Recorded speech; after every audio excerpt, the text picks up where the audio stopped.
Okay, so actually, I'm Jasmine from I Hear That Girl. I work for the blog. So thank Okay. you so much for coming on and doing this interview with us. Of course, it's my joy. Thanks for having me. Yes, no problem. So I have a few questions I just absolutely have to ask you. And one of Yeah. my questions that I need to ask you is people are always asking women, how do you juggle it all? As if women are not multidimensional. What would you tell someone who is fixated on doubting a woman's ability to juggle it all? I think that more than anything, people need to recognize that no one does everything, right? That we Mm-hmm. all require some help, that we all have moments of failure. And, we need to grant some grace for that. But I also think that, again, people forget that, like you said, women are multidimensional. We are always handling complexities. So whether it's being a mom or taking care of ourselves or managing our partners or also running our business and multiple businesses, this is nothing new, So if for some reason Absolutely. they're surprised, then they really need to get informed because this is actually the standard.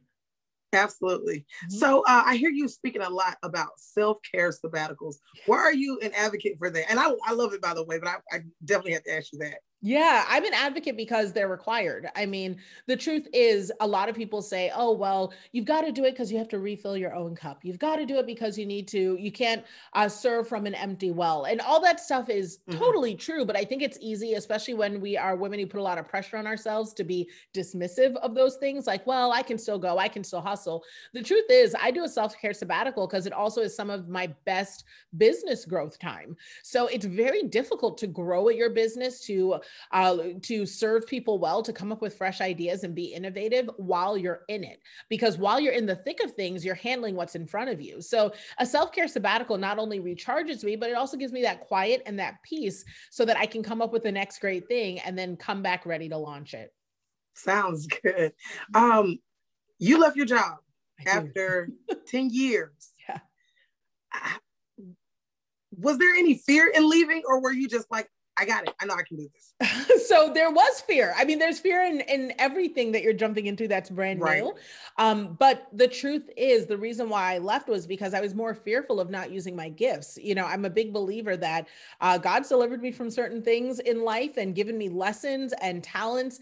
And if I'd rather use those talents to serve people who are still living the life that I was delivered from. So that was what I wanted to lean in on. So yeah, I was really scared, but I mean, I did it afraid. And I'm grateful because every day that I show up, I'm honoring, that fearful person in the beginning and saying, hey, what you did was worth it. Absolutely.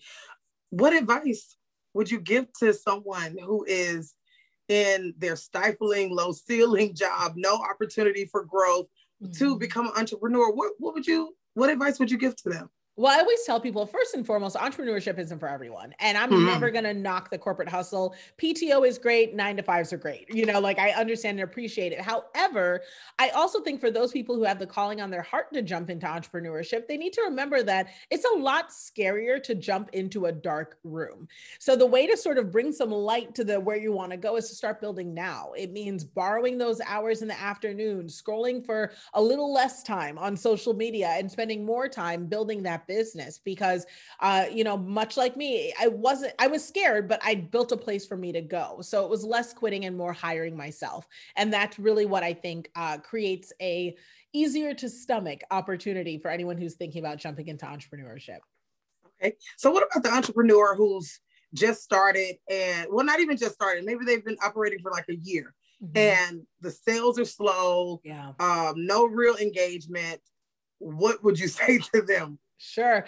So it happens, and I think that oftentimes what happens is when we see those sorts of numbers, we question our gifts. We'll say, well, maybe our product's no good, or maybe we're not any good, or people don't like us, or we're not good enough. And while there may be some product issues, at the end of the day, business is formulaic. There are formulas to everything, and there are a million places to check before you have to start checking yourself. And that's what I love about the work that I do at Inherit Learning Company is that I'm able to help people go through those corporate, logistical, practical things. Is Okay. your legal together? Is your marketing together? Are your financials together? Maybe you're making money, but you're charging too little, or maybe you're making money, but your margins are all off. So hit that list first before you start beating yourself up thinking that you're not doing well, because believe it or not, you might be doing just fine. Okay.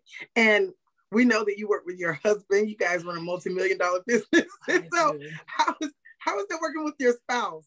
Oh my gosh, it is hit and miss, right? So I will tell you, I absolutely love having someone that I know I can trust implicitly because they are very equally yoked and equally invested in the work. However, it's tough because you can't write up your spouse. You know what I mean? So it's like, I might get discounts on all my legal contracts, but I pay for them in not being able to point to HR whenever he gets on my nerves. Right.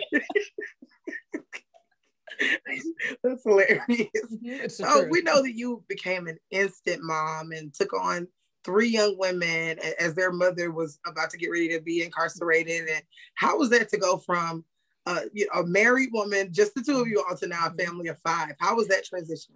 So, I mean, the truth of it all is I didn't know it was happening, if that makes any sense, because I was just doing the tiny step in front of me, oh, okay, well, we need more shoes. Oh, okay, well, you need to use the internet every day this week to do your homework. I guess we can't go home. Oh, you're hungry? I'll make you dinner. Oh, like you're just kind of dealing with each problem as it happened, so it wasn't something that it occurred to me, even when they came in full time to live with us, it wasn't under the pretense of I'm mom. It was in this season, I'm standing in the gap, and we'll figure out what we do. But, quickly mentor turned to mom. And, my heart was always in a certain place. Like I always loved these girls saying, no matter what, I wasn't going anywhere, and I'll take them however they'll have me, so if they want me as mom, if they want me as mentor, if they want me as big sis, like I'm there, it doesn't change how I'll show up for them. But, things evolved into a place where mother was the role that I was playing, and it was the role that they allowed me to play. And I'm grateful, it's a privilege, and it wasn't easy, and it still isn't every single day, but I still work hard to honor the gift that they gave me by making me their mom.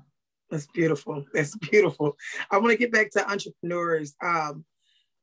What's the best way that an entrepreneur can get to you right now, if they are, whatever path that they're on, if they're new to entrepreneurship or they've been in it for a minute, how can they get to you to get your tools of how to be successful? Absolutely. Yeah. I love working with people, and I'm so excited, especially with all the things that happened with the pandemic and all that jazz. A lot of people are saying, look, I need a side hustle because I never know when this main thing may not pay out. Right. So I love working with people through my company, Inherit Learning Company. You can head to inheritlearning.co or .com, and you can jump in there. We have a lot of different products for where people are. So if they're saying to themselves, I'm brand new, I don't even know where to start, I don't have a great idea, we've got something for you. If they're saying, look, I'm established, but I know that I skipped some steps. Like I'm good at my product, I'm good at my business, but I don't know how great I am at running a business, doing all the corporate things, legal, financial, whatever else, I can stand in that gap. And above all else, you get to learn from someone with trustworthy eyebrows and good skin. So, I bring it all. I use all my gifts. So head over to inheritlearning.com, and I'd be happy to work with you.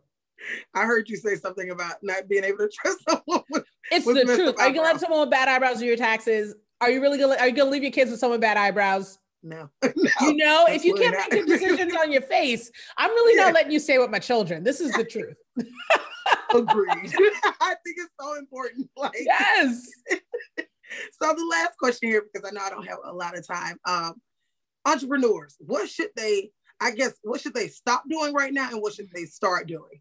Oh, yes, that's so good. So the stop thing they should do is jumping to every new fad that they see on the internet. There's always someone pushing some form of marketing saying, you need this, you need that. This is the place to start. Sell these, buy this, do this.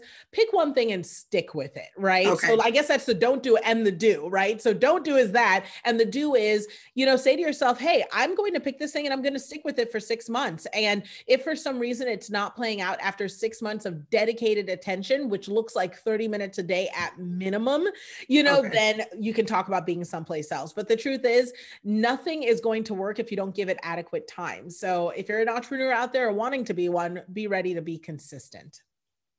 Sounds good. Well, thank you so much, Nicole Walters. We really appreciate it. Jasmine here again. I hear that, girl. Thank you so much. So many tools, so many gems. Yes, thanks for having me.